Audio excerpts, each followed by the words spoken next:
आप सभी को मेरा नमस्कार। मैं राजश्री बिष्ट। मैं आपके समक्ष एक कहानी प्रस्तुत करती हूँ जिसका शीर्षक है अभागा पुत्र। रोहन के पिता कपड़े के बहुत बड़े व्यापारी थे। शहर के नामी ग्रामी हस्तियों में उनकी गिनती गिनी जाती थी। रोहन ने अपने पिता का व्यवसाय न अपनाकर इंजीनियरिंग की डिग्री हासिल कर ली थी। उसके पिता की दुकान के पास ही एक मिठाई की दुकान थी। उस पर तरह तरह की शुद्ध देसी घी की मिठाइयाँ बिकती थी।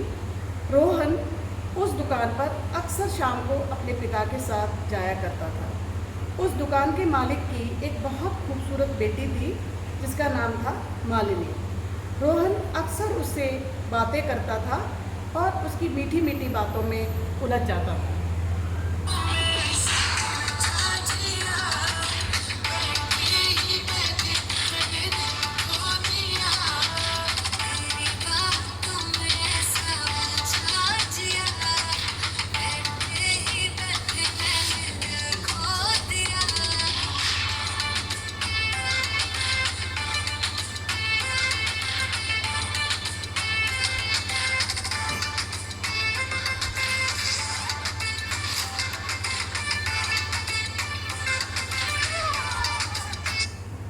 दोनों का प्यार आसमान को छूने लगा था।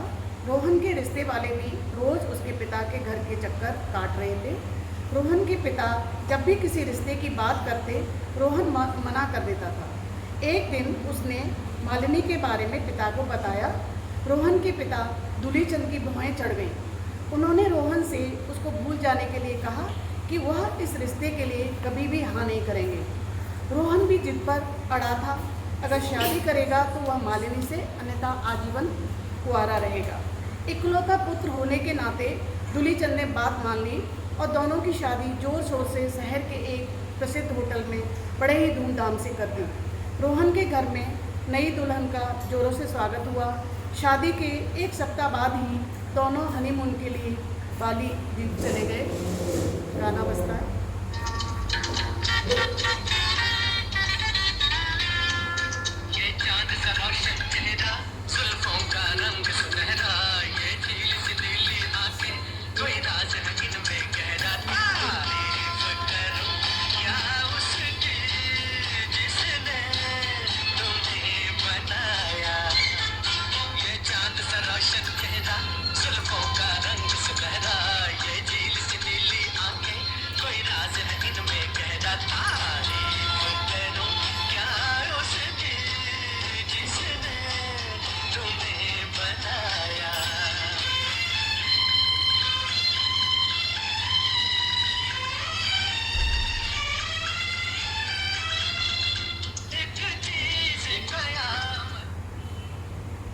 समय गुजरते पता ही नहीं चला कब शादी के 9 महीने बीत गए।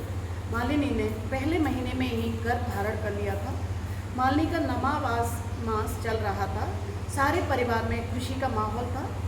डॉक्टर ने बच्चे होने की तारीख तय कर दी थी। 4 दिन बाद ही मालिनी को अस्पताल में एडमिट होना था, पर अचानक रात में ही मालिनी की तबीयत बिगड़ गई। उसे तुरंत ही अस्पताल ले जाना पड़ा। विधि के विधान को कोई नहीं टाल सकता। मालिनी प्रसव पीड़ा में तड़प रही थी, चीख चिल्ला रही थी। अचानक मालिनी की सांस रुक गई और इस दुनिया को अलविदा कह गई। मालिनी ने एक बहुत प्यारे बच्चे को जन्म दिया, परंतु वह इस दुनिया से दूर चली गई। वह अपने प्यार की निशानी को अपनी आंखों से नहीं देख पाई। पूरे परिवार में मातम छा गया।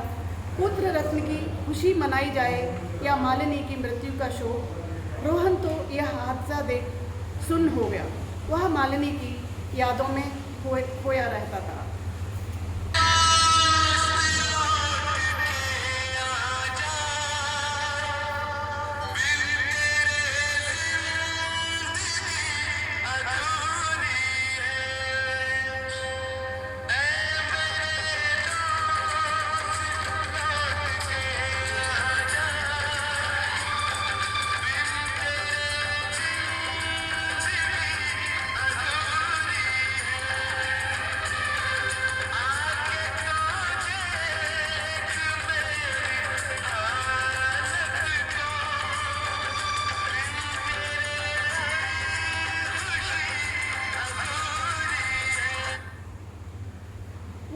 बच्चे को नहीं देखता था। उसको महसूस होता था कि उसी की वजह से मालिनी की मृत्यु हुई है, यह बच्चा ही मेरी मालिनी की मौत का कारण है।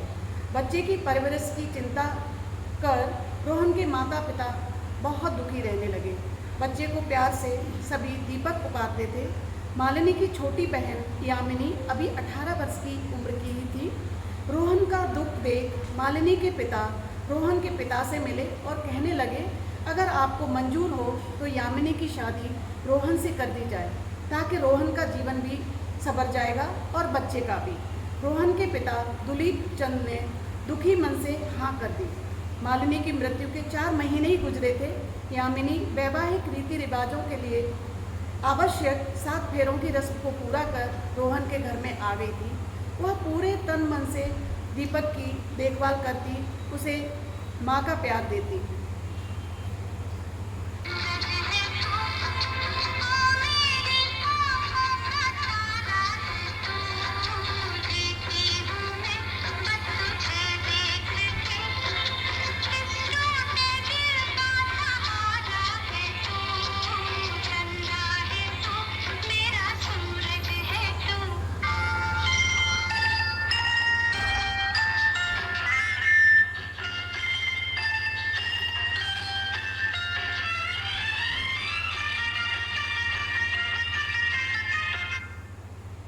रोहन यामिनी से दूर दूर ही रहता था। वह मालिनी को भुला नहीं पा रहा था। शरीर भी कमज़ोर हो गया था। सालों बीत गए, रोहन यामिनी को पत्नी के रूप में नहीं स्वीकार कर पाया।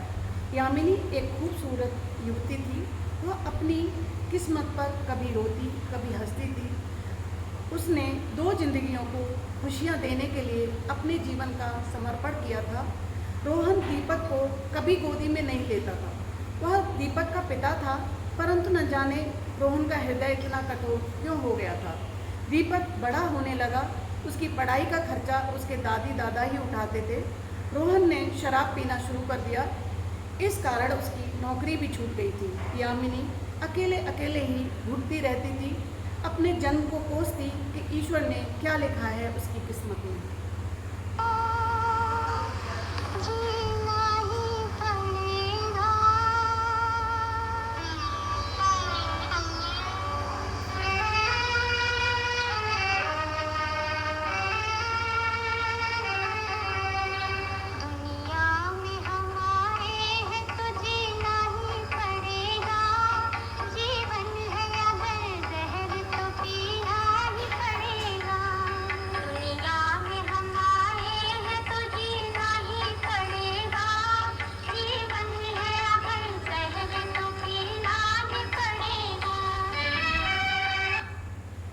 एक दिन रोहन दिल्ली जा रहा था, तभी अचानक उसकी कार एक ट्रक से टकरा गई।